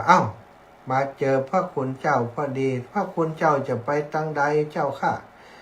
พระเถระก็บอกว่าอันเขาจะไปเมืองสาวัตถีนะจะไปเฝ้าพระบรมศาสดาเธอจะไปที่ไหนนะพ่อค้าเธอเป็นไผจะไปทางใดโอ้ผมเป็นคนขับเกวียนเป็นพ่อค้ามาทางนี้วะพระเถระก็ว่าปกติทางนี้เป็นตังเกวียนเหรอเอาเป็นตังมันเป็นตังเกวียนเป็นตังรัดคนอื่นบอกว่าผมนี่เป็นคนในพื้นที่หู้แถวนี้ดีพระเถระว่าก็จวนพระเถระไปตุยไปตุยเมื่อพระเถระเจ้าไปตุยก็ทำให้พระอินทร์นี้เปิ่นหู้ตังรัดเนาะ ย่นระยะทางกับสถานโดยอำนาจของพระอินทร์ได้ย่นระยะทางไปถึงพระเชตวันในวันนั้นนั่นเองนะแล้วพระอินทร์ก็จำแรงเป็นเพื่อนของน้องชายของพระเถระเจ้าไปบอกน้องชายพระเถระเจ้าว่าพระเถระเจ้ามาถึงวัดแล้วน้องชายก็แสนที่จะดีใจรีบออกไปวัดพอหันพระเถระเจ้าตาบอดก็เหมือนกับศรัทธาญาติโยมทั้งหลายนะที่หมู่บ้านที่ท่านจะมาก็ร้องไห้ลำพันแล้วก็ได้ฮื้อลูกหลานทารกที่เป็นทาส2 คนไปบวชเป็นสามเณรปฏิบัติพระเถระเจ้าฮื้อเนนฮื้อทาสไปบวชเป็นเนน2 องค์ไปปฏิบัติพระเถระเจ้านับแต่พระเถระเจ้าได้เสียจักษุไปก็ตั้งใจรักษาธรรมไว้นั้นจึงได้ชื่อใหม่ว่าจักขุบาลชื่อเดิมชื่อว่าพระมหาบาลอยู่มาเย็นวันหนึ่งเกิดฝนตกใหญ่เวลากลางคืนก็มีฝูงแมลงเม่าออกเที่ยวหากินเช้ามืดพระเถระเจ้าก็จับราวเชือกที่สามเณรขึงไว้ลงไปเดินจงกรมแล้วก็กลับขึ้นมาตอนสายจึงมีภิกษุหลายองค์หันฝูงแมลงเม่าถูกเหยียบตายเกลื่อนอยู่ในที่เดินจงกรมของพระเถระจึงปากันไปทูลพระพุทธเจ้าว่าพระจักขุบาลเหยียบสัตว์ตายเป็นอัมมากพระพุทธเจ้าจึงตรัสว่าพวกเธอบาหารพระจักขุบาลเหยียบสัตว์ตายฉันใดพระจักขุบาลก็บาหารสัตว์เหล่านั้นฉันนั้นธรรมดาผู้สิ้นอาสวะกิเลสแล้วย่อมบ่มีเจตนาที่จะให้ผู้ใดตายภิกษุทั้งหลายก็เข้าใจว่าพระจักขุบาลเป็นอรหันต์แล้วจึงทูลถามว่าเหตุใดพระจักขุบาลจึงตาบอดก็ตรัสตอบว่าเมื่อชาติก่อนโน้นพระจักขุบาลได้เกิดเป็นหมอรักษาตาได้ทำให้ตาหญิงคนหนึ่งบอดไปโดยเหตุว่าหญิงคนนั้นบ่ให้การรักษาตามสัญญาที่ว่าไว้ก็คือแม่หญิงคนนั้นสัญญาว่าถ้ารักษาตายจะยอมเป็นทาสทาสีพร้อมทั้งลูกหญิงลูกชายก็จะเป็นทาสของคุณหมอมดแต่พอตาหายเจ็บหายมัวหายมืดแล้วก็บอกหมอว่าบ่หายหมอนี่เปิ่นหู้หรอมันหายแล้วมาหายก็แสดงว่ายาบัถูกปากยาจึงทำยาให้ใบเอาไปหยอดตาเมื่อหยอดไปตาของหญิงนั้นก็กลับมาบอดลงทันใดบ่สามารถรักษาได้อีกต่อไปมาชาตินี้พระจักขุบาลจึงได้ตาบอดโดยบุพกรรมนั้นคือผลดังนี้เหมือนกันสถานเรื่องนี้ก็ชี้ให้หันว่าบาปที่ทำไว้แล้วบาฮื้อผลในชาตินี้ก็ชาติหน้าหรือว่าชาติใดชาติหนึ่งเป็นแน่ทั้งชี้ให้หันว่าถ้าใจคิดร้ายแล้วการพูดการทำร้ายก็ตามไปเป็นผลที่ได้รับก็คือความทุกข์นี่ความจริงเรื่องก็มีรายละเอียดเยอะอยู่อาตมาเล่าย่อๆก็มันจบในเรื่องศรัทธาญาติโยมอย่างในเรื่องที่สาเหตุของการที่ทำให้ท่านตาบอดนี่ก็เพราะกรรมเก่าที่เคยกระทำนะแม่หญิงคนนั้นเนี่ยตาบอดเนี่ยอย่างที่ว่านี่ หมอไปรักษาว่าโอ้คุณหมอถ้าข้าเจ้าหายนะอีลูกเจ้านี้ทรัพย์สมบัติที่มีทั้งหมดจะยกให้คุณหมอเลยแม้กระทั่งลูกหญิงลูกชายนี่ก็จะเป็นทาสรับใช้คุณหมอ เอาเมื่อรักษาหายแล้วศรัทธาญาติโยมก็เกิดนึกขึ้นมาได้ว่าโอ้เฮาได้กรรมนี้ไปถ้าเกิดว่าหมอฮู้ว่าเฮาหายนะจะต้องเอาเฮาเนี่ยถึงครอบครัวนี่ไปเป็นทาสีทาสารรับใช้เฮาจะได้รับความลำบากหมอจะปฏิบัติกับเฮาเหมือนกับคนรับใช้จะใจเฮาหัวปักหัวปั๊มก็ได้กึดอย่างนี้บอกคือลูกหญิงลูกชายว่าบ่ต้องบอกคือหมอฮู้ว่าไอ้แม่ตาดีแล้วเนอะถ้าหมอมาไอ้แม่จะจุมันไอ้แม่จะบอกว่าบ่หายเตื้อ เมื่อหมอมาถามก็บอกตามที่ตัวเองคิดไว้นะสถานแล้วบ่ได้คิดไปตั้งหน้าเนาะว่าหมอนี่ถ้าเปิ้นบ่เก่งเพิ่นจะไปเป็นหมอกัน คิดว่าจะหลอกหมอง่ายกันหมอนี่เปิ้นเก่งหรอกหมอเรียนหมอรู้เนี่ยหมอเปิ้นฮู้นี่เปิ้นฮู้เลยแหละว่าหญิงคนนี้ต้องหายแน่เพราะโรคที่ก่อนที่เปิ้นจะรักษาเปิ้นตรวจสอบดูแล้วถ้ากินยาปากเดียวหยอดยาปากเดียวก็หายแน่นอนแต่ปรากฏว่าเมื่อเปิ่นไปความจริงหมอก็ไม่ได้คิดอย่างนักแหละถ้าหญิงคนนี้ฮับว่าหายแล้วเปิ่นก็จะบอกว่าเอาค่าจ้างรางวัลก็เอาอย่างนักนะเอาพอเป็นค่ากินค่าใช้จ่ายการเดินทางมานี่ก็พอละเธอจงเป็นโทษต้องมาเป็นทาสทาสีของเฮาหรอกนะอยู่ดูแลครอบครัวไปแต่ว่าผู้หญิงคนนี้เป็นคนแบบมีสัจจะศรัทธาญาติโยมในว่าอย่างใดไว้แบบปฏิบัติตามนั้นคุณหมอก็เกิดความเรียกว่าเกิดความแบบพอใจเนาะเกิดความโมโหขึ้นโมโหขึ้นขาดสติศรัทธาจริงๆก็เป็นคนจัดดีคุณหมอนี้ตั้งใจรักษาไม่ได้คิดจะเอาอย่างนักนะแต่เมื่อโดนผู้หญิงคนนี้หลอกจุเอาว่าบ่หายหมอก็เลยย้อนเกตในการศรัทธาหายก็อันแสดงว่ามันหลอกเขานี่หว่านะก็เลยปรุงยาที่ทำให้ตาบอดให้ผู้หญิงคนนี้หยอดเมื่อหยอดไปปุ๊บต้องไปมีว่าศรัทธามืดตึ๊บกลับมาเหมือนเดิมทีนี้นี่ประสาทจอประสาทตาเสียไปหมดแล้วเนาะบ่สามารถจะรักษาได้ก็ทำให้หญิงคนนั้นตาบอดลงทันใดกรรมอันนั้นศรัทธา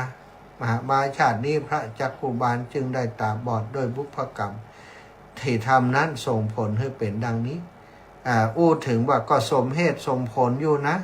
ก็มันว่ามันหายแล้วมันว่าบ่หาย แต่ว่ามันก็เกินไปไงเนาะหมอก็ต้องหาวิธีอื่นกันเนาะบอกว่าโอ้เธอทำไมถึงได้กล่าวอย่างนี้เธอทำไมถึงได้พูดอย่างนี้เธอหายแล้วก็บอกว่าบ่หายนี่บ่ควรจะทำอย่างนี้เธอกว่าจะไปเป็นทาสีทาสาก้าเนาะแต่อันนี้หมอก็โมโหมันจุเมื่อว่ากูบ่ฮู้ก้าเนาะเลยจัดการเสียเลยเนี่ยเป็นกรรมติดตามท่านมาศรัทธาญาติโยมเนี่ยกรรมแม้เพียงเล็กน้อยก็ตามใหญ่ๆอย่างใดก็ตามด้วยศรัทธาบอกควรกระทำเนาะเพราะผลของกรรมนั้นเป็นสิ่งที่นักที่จะติดตามเข้าไปอย่างที่บอกว่าบัดชาตินี้ก็ชาติหน้ามันให้ผลแน่นอนบัดเดียวนี้เป็นว่ากรรมติดจรวดนะกรรมติดจรวดหมายความว่าถึงเร็วคนทำชั่วนี้ได้ผลทันทีทันใดคนกล้ายาเสพติดศรัทธาญาติโยมบ่รอดสักคนเนาะคนก็จับคนก็ยับถึงบ่จับบ่ยับมันก็มีความสุขคนกล้ายาเสพติดคนที่อย่างต่างๆนี่ทำลาย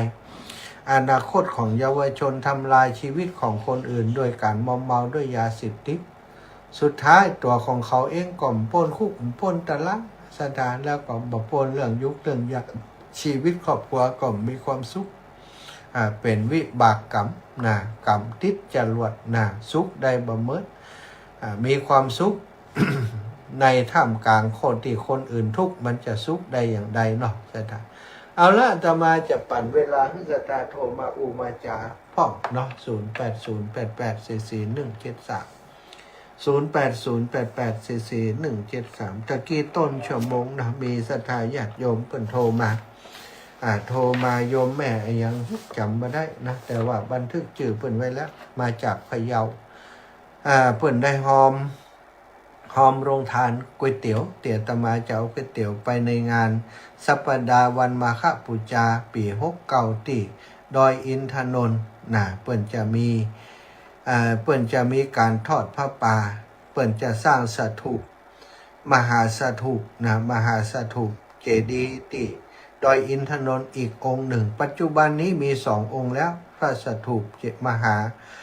หาธาตุพระมหาธาตุณพระเมธนีดลนะของพระเจ้าอยู่หัวรัชกาลที่9พระชนกนาถนะเป็นสีน้ำตาลสถานสร้างเมื่อปี2530นะในโอกาส5 รอบของพระองค์ท่านต่อมาอีก5 ปีก็สร้างมหาธาตุณพระพลภูมิสิรินะเกาะสีม่วงอมชมพูถวายแด่พระสมเด็จพระนางเจ้าพระบรมราชินีนาถพระพันปีหลวงในปี 2535 ตอนนี้เปิ่นจะสร้างองค์ที่3นะก็เป็นองค์พ่อองค์แม่และองค์ลูกเนื่องในโอกาส5 รอบนะของในหลวงรัชกาลที่10นะรัชกาลที่10ชื่อยังมีตัวในสถานแต่ว่าเดี๋ยวเปิ่นวางศิลาฤกษ์ก็หลังจากนี้ไปคงประเมินจะมีการวางศิลาฤกษ์อย่างต่างๆนี่ก็จะได้มีชื่อและจะได้รับพระราชทานชื่อจากพระบาทสมเด็จพระเจ้าอยู่หัวต่อไปอาตมาภาพได้มีโอกาสได้ไปประชุมกับคณะกรรมการบริหารงานพระมหาธาตุณพระเมธนีดลณพระพลภูมิสิรินะกับท่านอาจารย์ครูบาอาจารย์เจ้าคณะอำเภอ4 อำเภอแม่วางแม่แจ่มจอมตองดอยหล่อเนาะพร้อมกับนายอำเภอตึง4 อำเภอเป็นไปประชุมกันตะวาอาตมามีโอกาสได้ไปร่วมประชุมด้วยเปิ้นแล้วก็ได้รับทราบว่าในงานนี้เน้นที่4 อำเภอของที่อยู่ในพื้นที่ดอยอินทนนท์ที่ได้กล่าวมานั้น4 อำเภอได้จะมีการแห่ควาตานเอาผ้าป่าสามัคคีไปทอดถวายติดตำบลพุ่นเลยสถานที่พระธาตุณพระพลภูมิสิรินะที่ลานที่จะทำการสร้างพระสถูปเจดีย์องค์ที่3นะในวันที่4 เดือนมีนานะแล้วเปิ่นก็เปิดโอกาสรับโรงทานสำหรับคนที่จะเอาโรงทานไปเป็นงานประวัติศาสตร์สถานเป็นการเริ่มต้นโดยประชาชนในพื้นที่เปิดโอกาสให้ประชาชนได้ก้าวก่อนนะได้ลงจอบแรกก่อนในการระดมทุนเพื่อจะสร้างพระมหาธาตุเจดีย์สถูปเจดีย์นี้ซึ่งมีงบประมาณในการก่อสร้างประมาณ500 ล้านบาทนะซึ่งทางรัฐบาลแล้วก็ทางกองทัพอากาศนะก็คงจะได้รับการสนับสนุนจากทั้งหลายๆฝ่ายตลอดถึงกองสลากก็จะมาช่วยในงานนี้ตัวแต่ก่อนที่จะถึงตรงนั้นนะเปิดโอกาสให้ประชาชนในพื้นที่ได้เป็นผู้ริเริ่มประเดิมแรกก่อนนะตลอดถึงศรัทธาญาติโยมทั้งหลายที่หู้ข่าวสารนี้จะได้ร่วมบุญร่วมกุศลด้วยกันคนละเล็กละน้อยก็ถือว่าเราได้สร้างสิ่งยิ่งใหญ่ในประวัติศาสตร์ร่วมกันอาตมาก็ดีใจนะว่าได้รับโอกาสจากครูบาอาจารย์ไปร่วมในกิจกรรมครั้งนี้เป็นตัวแทนของคลื่นสีขาวเพื่อชาวประชาในทุกพื้นที่น่าจะได้นำผ้าป่าสามัคคีไปร่วมสมทบในกองบุญกองกุศลในครั้งนี้ตัวแต่กิโยมแม่ที่พะเยาหอมมา300ละสำหรับผ้าป่าแล้วก็โรงทาน200โรงทานก๋วยเตี๋ยวนี้เที่ยวนี้อาตมาจะนำไป1,000 ชุดคาดหมายว่าประชาชนที่จะไปร่วมงานนั้นประมาณ 1,500 คนถึง 2,000 คนซะนะเพราะมันมีปัญหาเรื่องสถานที่จอดรถพื้นที่จำกัดเนาะถ้าจะระดมคนไปเยอะกว่านั้นก็จะเป็นปัญหาในการจราจรก็คงจะเปิดโอกาสให้ในพื้นที่เปิดก่อนเนาะ4 อำเภอแต่หมู่เฮาทั้งหลายนี้ถ้าตันก็สามารถให้หอมก่อนได้ถ้าบัดตันก็ระยะหลังที่เพิ่นมีโอกาสให้หอมเขาก็ว่ากันต่อในระยะหลังก็ได้เจริญพรแม่บัวเย็นจันทบไปพันไปนี่วันนั้นก็ได้ไปบิณฑบาตแต่เจ้านี่ก็ไปบิณฑบาตวันเกิดเปิ้นที่บ้านนั้นอย่างก็กาดเมฆกับบ้านหัวโต่งบ้านนั้น หนองห้าวันเกิด วันผูก หอมผ้าป่าไป100 ไหนไปไหน ไปดอยอินทนนท์นะ โอ้อีแม่1 ปันเหมา100 ก็สุกใส่สวย วันเดียวนี้ลดเพิ่มแล้วกะวันที่3นี่ ก็มันเกิน1ซ้ำเอา เกินแหละตาปิวก็ไปกันหนึ่งนะตาปิวก็เอารถตู้ไปเก่า เจ็ดโมง แล้วแต่แม่7 โมงแม่ไปถึงพุ่น9 โมงปุ่นอ่ะ จ้า ถ้า7 โมงตรงแต่นะประมาณ2 ชั่วโมงไปนะถ้า7 เป็น 8เนี่ยปุ่นอ่ะไปถึง10 โมงอย่างเตือน พอเจ็ดว่าออกมาสัก6 โมงครึ่ง อันกะ แม่นี่เราก็ทำบ้านนอนตันแล้วก็ไปทำแม่น้อยเลย จะตุ แม่น้อยก็แม่สินวันคุณโทร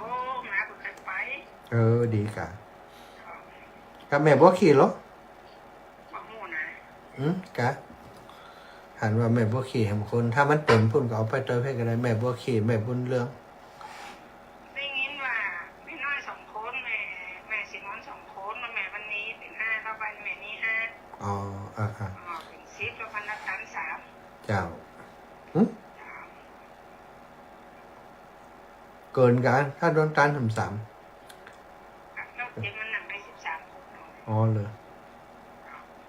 เดี๋ยวแต่ศรัทธา อ้าวสาธุวันผูกจะไปไหม จ้า แกมแกงไว้ดีๆแต่ แกงยังมาจะกินแกงยัง โอ้โหไม่บอกได้อ่ะ เนาะ ถามเรื่องไหน สาธุ ทุกเจ้านี่ใครกินอย่างก็สั่งเอาแหม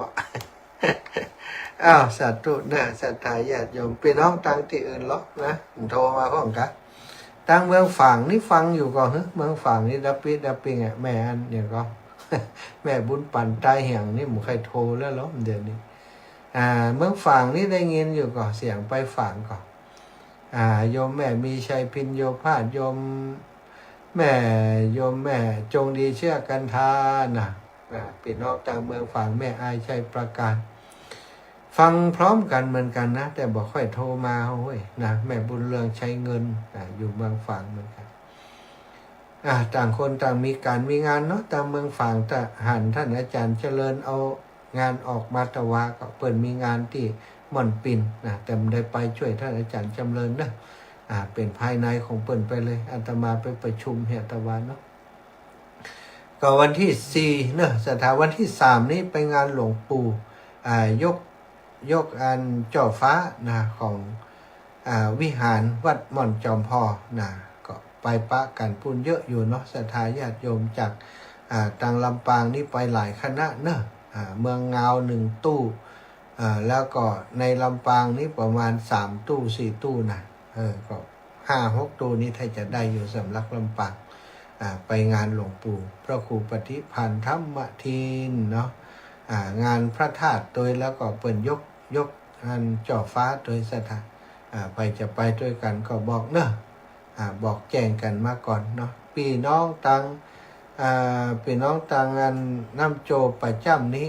บัดได้ย้ำกันว่าสรุปแล้วได้ไปด้วยกันก็จะได้ก็แจ้งกันจิมเนอะบัดได้ไปสักกรรมก็จะได้หู้ข่าวแต่แรกอาตมาภาพจะเดินทางล่วงหน้าไปก่อนจะไปช่วยงานหลวงปู่วันที่1 2 3เนาะวันที่1ที่2อยู่พุ่นนะวันที่3อยู่พุ่น แล้วอืดจากที่ไหนแม่จันสมมณีจักพี่น้องเมืองฝั่งบ่าห้องหาตึ้มโทนี่นะรีบก่อนรีบกุยรีบกันนะกวายสายบัวจะหนาวน้ำมันสกัดเจ้าท่านอาจารย์ เจ้าอีแม่ จากไม่อาย จากแม่อายมันตกวันขับขึ้นหุ่งนี่ดีใจตัวตั้งฝั่งตั้งแม่อายตั้งพุ่นนี่ฝนดีแต่ไหนแม่น่ะฝั่งมิมเฮ็ดแต่เนื้อเขาเป็นห่วงงั้นน่ากะวันนั้นไปหันแม่วางกัดอกเลยแม่ไอ้หอมเบิ่นน่ะหอมหัวใหญ่น่ะแหลวหมดอ่ะแหลวเจ๊แพะเลยอ่ะอินดูน้องฟ้าก่อนลมเนาะน้องฟ้าเมืองฝั่งมาถ้าลงเมืองฝั่งแม่อายมาต้องเอาเตี่ยปั้นประจังดอยที่มีคน ไปตกทางดอยเป็นยุงพุ่นเนาะหึ นกดี ดีละดีละ นี่สิเอาบึ้งนะ หม่อนดะเนาะมันจอยอันใบไม้แห้งเนาะอีแม่เนาะฝนดีใจตัวเนื้อม่วนใจตัวเนาะอนุโมทนาด้วยเนอะ เจ้าโยมเนี่ย ปอดนี่ท่านหาจะไปนะ อีแม่ได้ไปหลาย ไปมาได้เตื้อตั้งแต่เป็นหายใหม่นี่กำลังได้11 เดือนเนี่ย เจ้า อาตักอ่ะ เล งเนี่ย อ๋อเจ้าหลอดมาได้หลอดมาดีต้องมีบุญนักนี่ค่ะ ใจบุญรักษาเฮาเองแม่คิดใจสำคัญเนอะแม่เนอะคิดใจนี่สำคัญเจ้านึกถึงบุญกุศลเฮานึกถึงการปฏิบัติตามศีลภาวนาของเฮานะดีที่สุดยาใจใจแน่ใช่ยาแม่บุญรักษาสัตว์ตุเจ้าบุญรักษาโยมแม่พี่น้องแม่อายเนาะพี่น้องแม่อายพี่น้องฝั่งก็ขอบคุณทุกคนทุกท่านติดตามรับฟังอยู่ในขณะนี้โยมน้องสมควรใจน้อยนะพ่อสนันนะลำปางนะสนันนะลำปางสมจิตอินทรวิจิตแม่สมคิดป้าสมคิดบุตรประสะสมศรีใจบุญแม่สีทรเปรมจิตแม่เรนูชัยวงศ์นะโยมน้องชิดชบาหรือว่าโยมน้องพรนะสัตตุทุกคนทุกท่านติดตามโยมอรพินแนวจิตติดตามอยู่หลายหลายคนหลายท่านเนาะแม่บัวเย็นจันทบก็ติดตามคุณโยมกนกพิชัยนาเมืองฝางก็ติดตามอีแม่นี่กำมาโทรบอกคือกระตึ้มโทรกำแล้วนึกตาไปสระบุรีมา ไปเนี่ยอย่างสระบุรีไปขึ้นบ้านน้องสาวเจ้าขึ้นบ้านใหม่หลังใหญ่โตมโหฬารบ้านอันนี้อยากเป็นอาคารบ้านยูเขามีละแต่เขาไปเปิดขายอาหารซัดเจ้าอาหารซัดนี่ขายดีไหมเนาะชวนกันแม่ไปแบบพอหาวันพ่อสุทิศอ่ะแม่ลืมดังเข้ากายนี่แหละอีแม่มาตั้งใดอีแม่มาตั้งปุ่นกามาตั้งเชียงใหม่เนาะมาตั้งเชียงใหม่บ่ถึงแม่ไปหานยังมันเลี้ยวเขาตั้งแปะปุ่นจักกะอีแม่ไปตั้งใดไปตั้งแปะเนาะอีแม่ไปตั้งก็ค้าปุ่นไปตั้งก็ค้าค่ะก็ค้าไปถึงวัดบรรพตอย่างเด้อลักกิโลหลวงนี่จากลักกิโลหลวงมาวัดบรรพตแห่ง10 กว่าโลนะแม่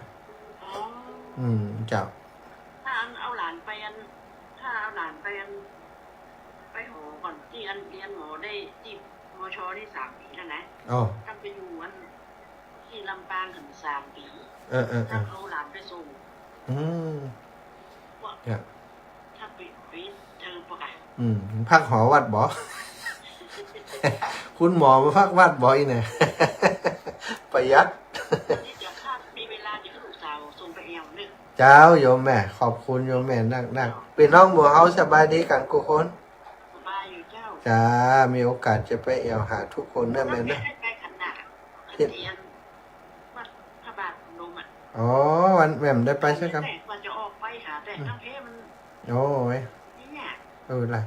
เจรันก่อมมาวันนั้นน่ะป้าใจตัวน้อยเจ๊เพียงแดมตัวน้อยนั่นไถไปอยู่ตัวน้อยไปอยู่ไปปะกูงานอีล่าจ้าสาธุนะแม่นะบุญรักษาจ้าบุญรักษาแม่เด้อจ้าศรัทธาญาติโยมเวลาหมดเวลานะยายพรโทรมาบัดตันทับแล้วก็ขอบคุณทุกคนทุกท่านติดตามรับฟังรายการก็ขอความสุขความสัสดีจงมีแก่ศรัทธาสาธุชนทุกคนทุกท่านเนอะจัตตารโอธรรมาวัฏันติอายุวโนสุขังภา